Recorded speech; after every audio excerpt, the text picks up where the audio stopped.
Relic Radio.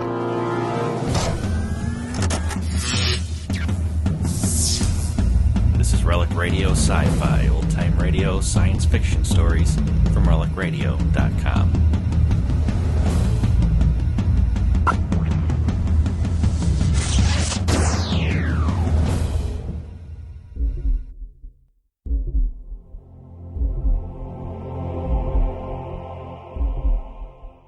In just a moment, X-1. But first, when you hear the hearty laugh and familiar voice of the great Gildersleeve tomorrow night, you know you're in for some hilarious adventures. Because wherever Gildy is around, why, somehow things never seem to go as planned. It might be his impulsive nature, or maybe it's his incurable weakness for the fairer sex. But whatever it is, the great Gildersleeve is bound to keep you laughing for a full 30 minutes.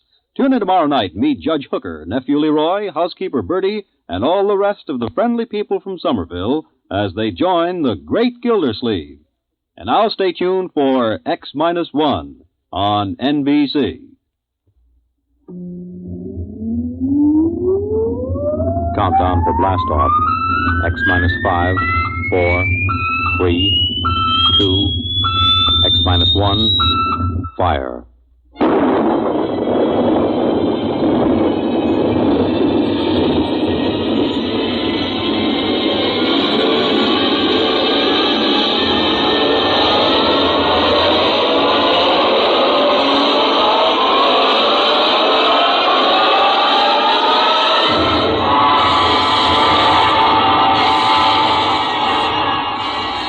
From the far horizons of the unknown come transcribed tales of new dimensions in time and space.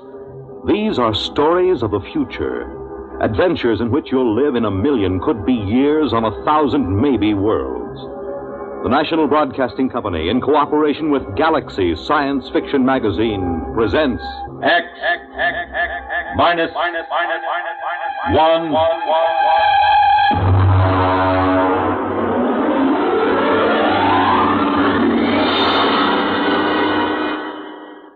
Tonight's story, Junkyard, by Clifford D. Simak.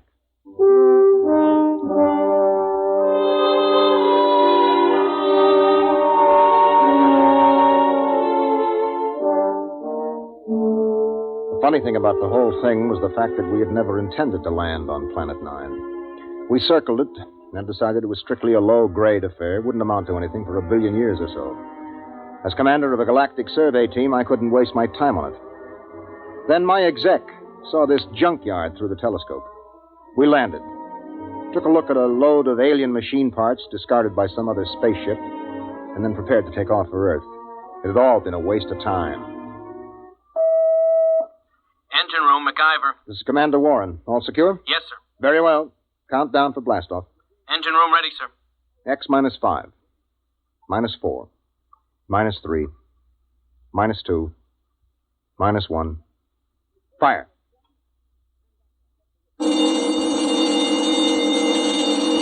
Mac, what's wrong down there? Well, I don't know, sir. Brady, get the data analyzer ready. We'll have to correct for a new takeoff time. That's the first time I ever heard of engine failure before takeoff. Well, better before than after. Engine room? Yes, sir. What's happening? You boys ready yet? No, sir.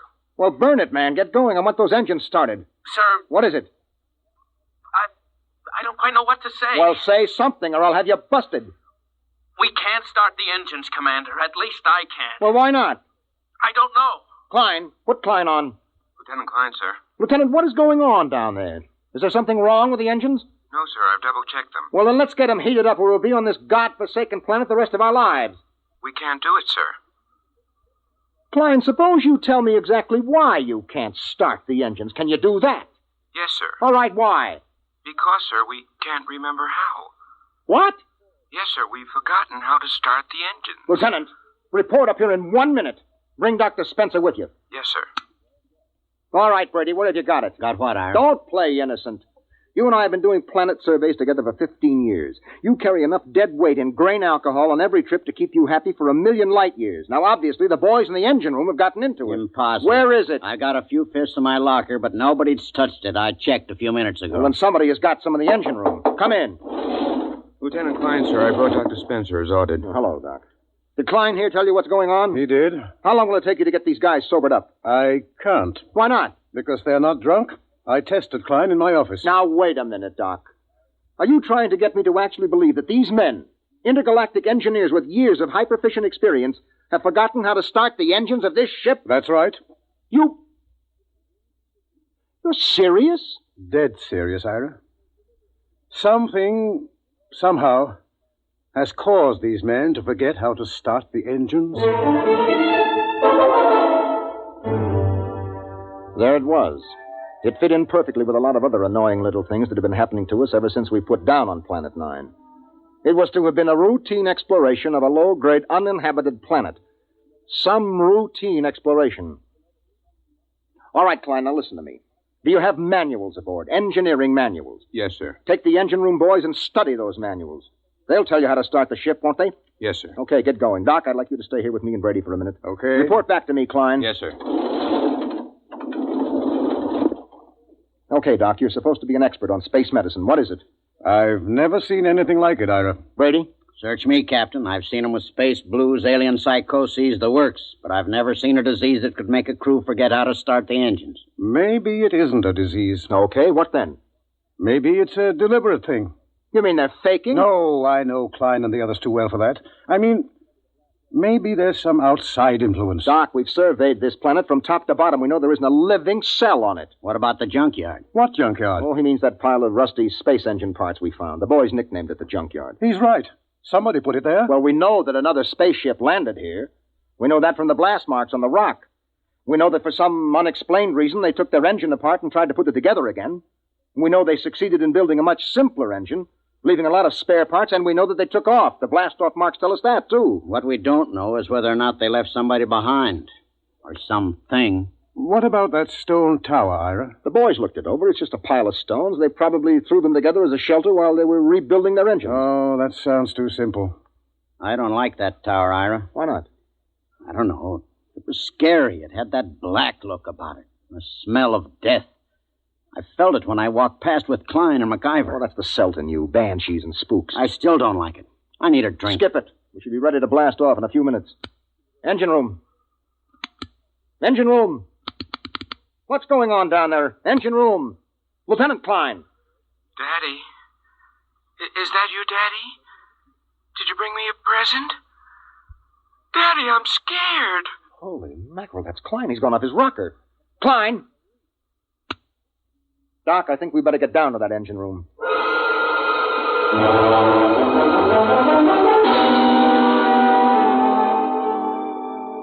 When Doc examined Klein, he found him to have the mind and memory of a 6-year-old. That's it, Ira. Something drained Klein of his memory. And that's as much as I can tell you. Well, that's a big help. Here's the manual he was reading. Well, at least we can follow this manual and get off this stinking planet. Hand it to me. Right here.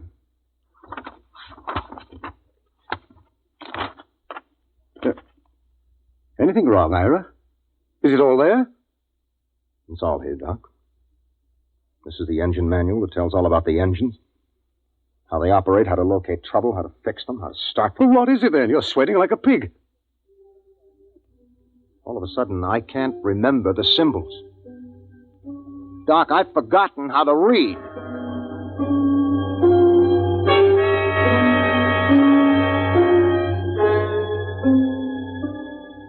I left the engine room and went out through the lock to stand on the outside platform of the ship. I looked over the junkyard where the metal of the rusted engine parts gleamed. There was a riddle there. A riddle we hadn't been able to figure out. Why had an alien spaceship landed here, ripped out its engines, and then put together a simple, less efficient engine and taken off again? And they had worked in an awful hurry, judging by the mess they'd left. Why? Why? Mind if I join you, Ira? No, help yourself, Doc. How's Klein? We've made him some toys. He's playing with them. I've assigned Mac to see that he doesn't hurt himself. Doc. Yes? Have you got any ideas on what's happening to us? Well, man experiences incidents, gathers knowledge, knows emotions. Then, as he grows older, he begins to forget those experiences, forget that knowledge. That's what life is, a long series of forgettings. Here on 9, in some impossible way, the forgetting is speeded up. It happens overnight. No, there's more to it than that. Well, I'm going back to my cabin and try to get some rest.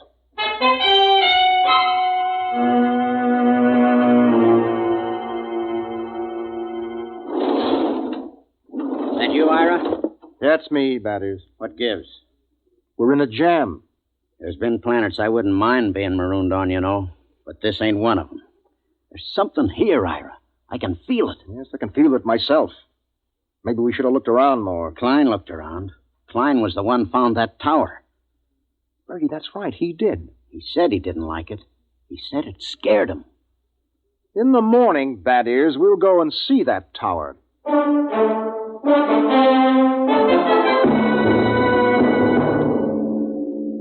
In the morning, I took Doc and MacIver and Brady with me, and we walked across the valley to the stone tower. It wasn't much of a tower, maybe 8 or 9 feet high, made of rocks piled one on top of the other. Pretty solid. Well built and odd. Type F culture, I'd say. Did anybody bother to look inside this thing? MacIver, you were here with Klein yesterday. Yes, sir. We couldn't find a way in, Captain. Klein poked around but gave up. Well, we'll make a way in. Stand back. I think I can shoot the top off it. Oh, now that should be big enough for a man to lower himself into. Okay, pass a rope around my shoulders. Captain. Yes? In case there's anything, dangerous, maybe I ought to go. After all, I'm survey engineer. MacIver's right, Ira. Okay, Mac, your responsibility. Yes, sir. Just fasten the rope under my arms. Mm-hmm. That's it. Now, I'll climb up and lower myself in. If I pull twice, haul me out. One pull means okay. Give me a hand, Brady. Huh? How about a quick shot of whiskey first? Never touch it. Ready? Yep. Can you see inside? Black as a tomb. I'm going to lower myself. Pay out a little rope. Well, it's been lovely. Here we go.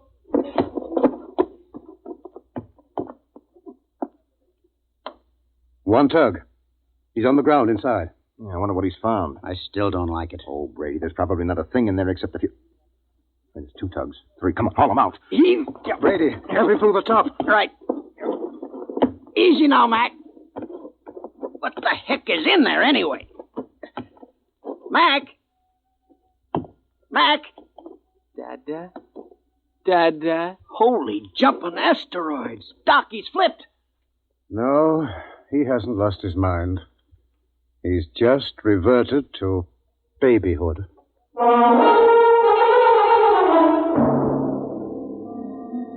We stood there at the foot of the tower, stunned.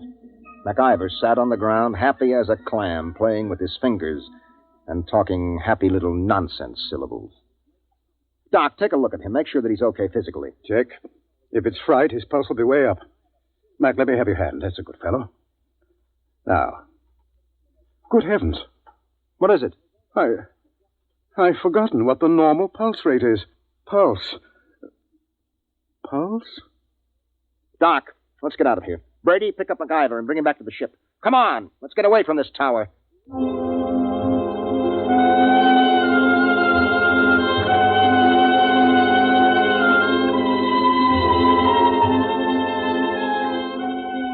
A few minutes later, Brady and I sat in the captain's quarters.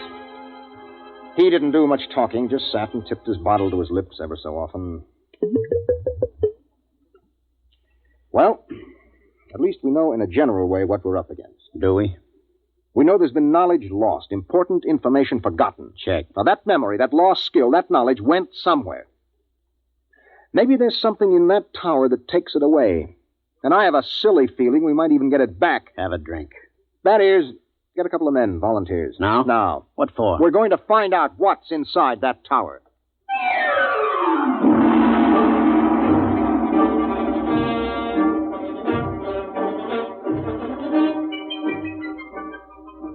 We lowered a rotating infrared movie camera into the tower, took some pictures, and went back to the ship for a look. There was something in there, all right. Now, as far as we can determine, this thing we photographed is shaped like a watermelon standing on end. The movement of the hairs all over it suggests vibrations, such as an antenna of an insect. Underneath are wires leading to terminals that seemed plugged right into the thing. You think it's a form of life? My guess is a combination of living organism and machine.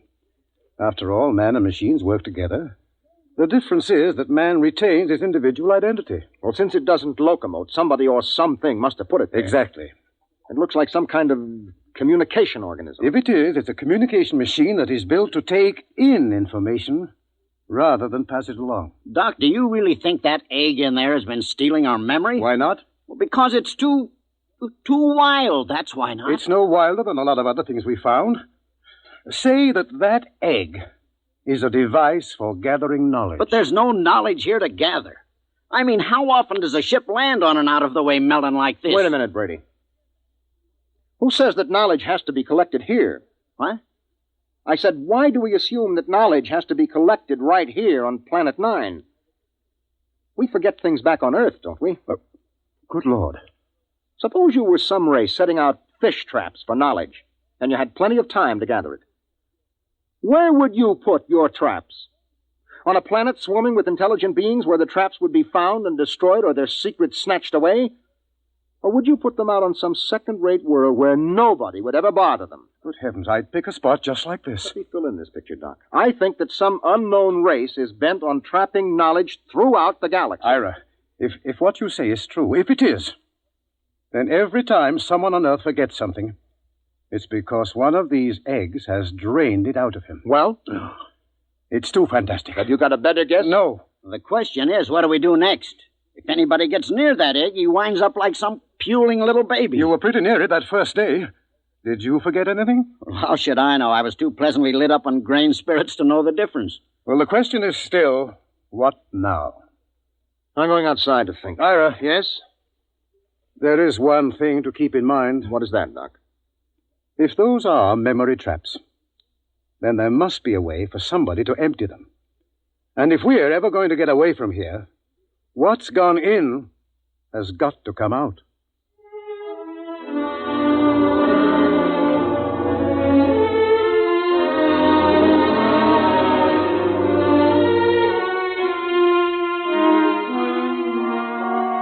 I stood out on the platform of the ship and tried to make some sort of pattern of it.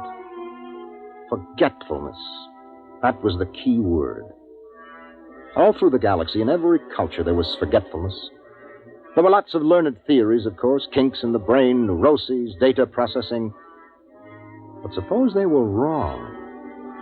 Might it not be that forgetfulness was caused by thousands upon thousands of these memory traps planted throughout the galaxy, nibbling away at the conscious memory of all the sentient beings that lived among the stars? On Earth, a man forgets slowly because the traps are far away.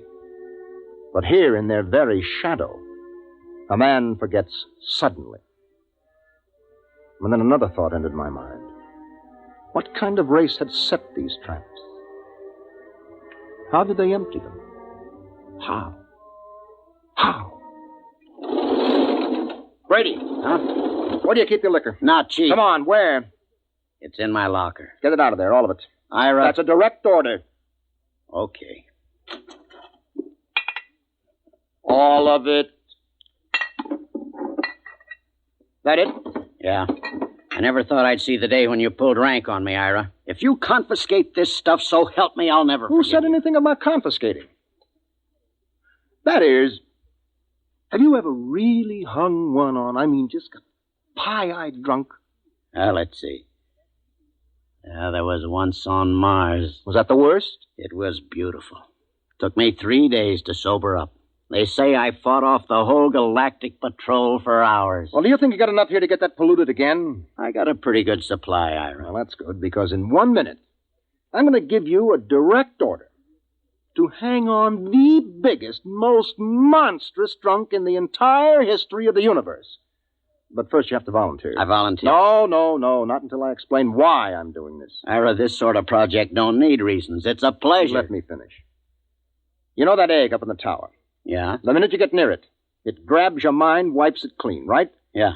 And a lead space helmet doesn't shield you, as we saw with MacIver. Right. Now, Doc thinks this egg is a kind of communications thing. It must be. Okay, you're a communications man. What do you do when you can't shield a communication? Well, that's easy. You scramble it. Any fool knows. Holy mackerel. Exactly. Are you still game? You think it'll work? I don't know. I think it might. Well, suppose it doesn't. You'd be a babbling infant like Klein and MacIver. If we don't stop that thing, it'll happen anyway. Unless we can remember how to start the engines. Okay, Ira. I'll do it.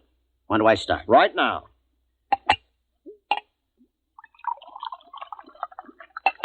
Well, Ira, here's mud and your ever-loving intergalactic eyeballs. You know something? I'm beginning to like this mission already.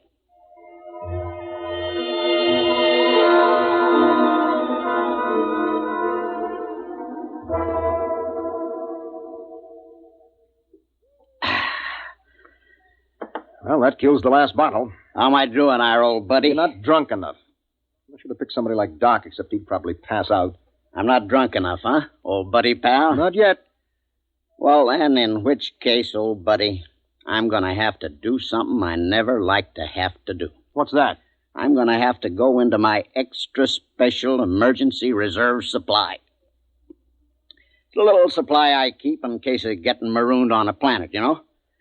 I don't like to go into it, but in this case, it's my duty.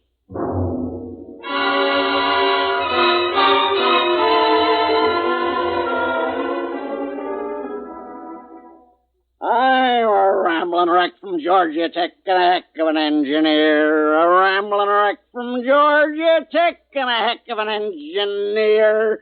Woo! Blast off! Okay, I guess you're ready. What do you think, Doc? Most amazing thing I've ever seen. Is he drunk enough? What I want to know is what's keeping him conscious. Okay, Bad Ears, on your feet. Help him up, Doc. Right. Rambling wreck from Georgia Tech. Let's go, Bad Ears. Right. Rambling wreck from Georgia Tech.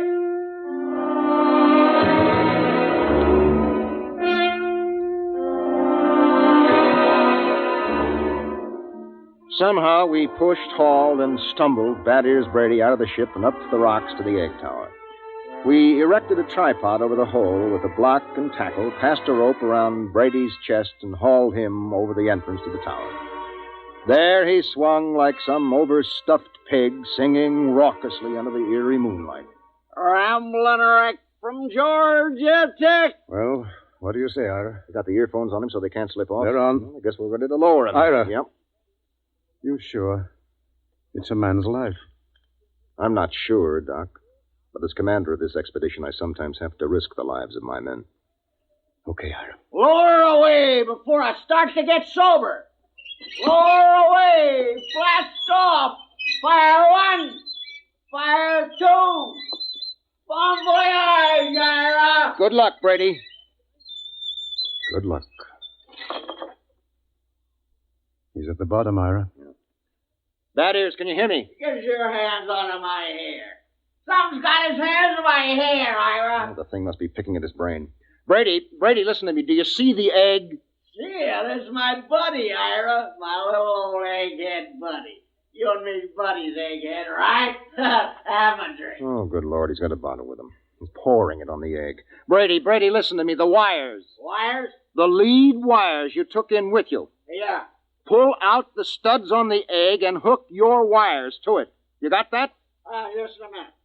Me and Egghead's gotta have a drink. Oh, good heavens. It's no use, Ira. He's too drunk to know what he's doing. I'll try again. Brady, listen.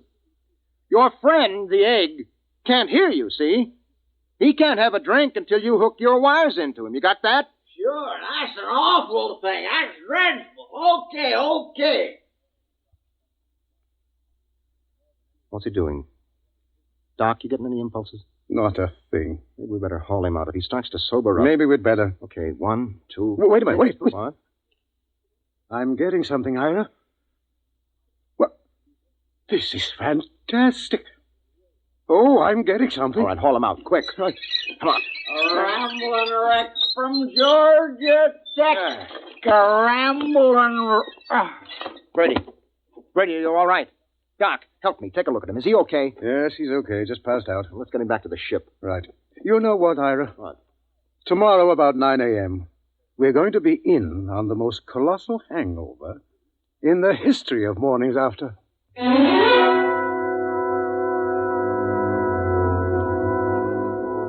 We were in on more than Doc Spencer had bargained for. More than any human being had any business being in on. Oh. Well, Brady, how do you feel? Shoot me. You turned the trick. Trick. The tower. You hooked into the egg. The stuff is rolling out now. Doc and the boys have got a recording hooked up. The stuff they're listening in on is enough to set your teeth on edge. What stuff? The information that mind trap has been collecting for hundreds of years. It'll take us years to sort it out, but we're getting some of it straight already. Any of our own stuff? Plenty. Anything on engines? Well, not on our engines. So? We got the dope on the Junkyard engine. Mac and the boys are helping to get it assembled. We're ripping out our own engines and just keeping some of the parts. Another Junkyard, huh? Another Junkyard.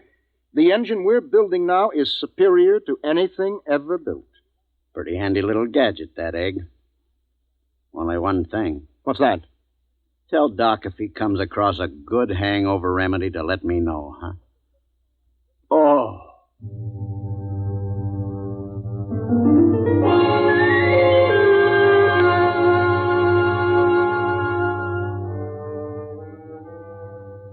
It took us about 6 days to assemble new engines using some of our parts and some of the advanced designs from the Junkyard.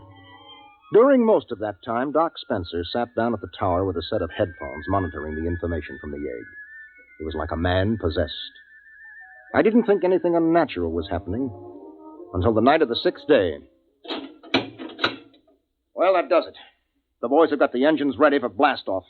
There's a full moon, too. We should be able to lift her by tomorrow morning, huh? We're blasting off in exactly 1 minute, that is. What? In exactly 1 minute. But Ira, Doc, and some of the techno boys are down monitoring that egg. I know it. Well, it'll take them 20 minutes to get back into the ship with all that equipment. They're not getting back. Huh? I said they're not getting back. Ira, are you nuts? Come here, that is. I want you to take a look through this field scope. You can get a good close-up of Doc and the boys who have been monitoring that egg. Now, wait till I get it focused. You got 'em? Yeah? Take a close-up. Mother in heaven. You see why we have to leave them here? Those faces, they're like some kind of beast. What is it, Ira? What's happened to The them? same thing that must have happened to the crew of the last ship that touched here. The same thing that made them blast out of here in such a tearing hurry. What? That is, there isn't only knowledge in that thing. Those boys are monitoring something else. Something else. Personality, that is. They're not human anymore. They're turning alien.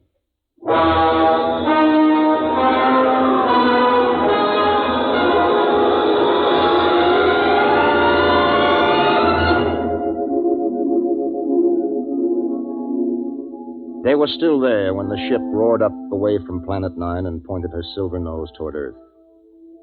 We could see them in the scopes. A group of tiny figures crouched over the recording equipment, their earphones plugged into the egg. They didn't even look up when we blasted off. They were no longer human now. They were something else. Something 1,000,000 light years old and of another world.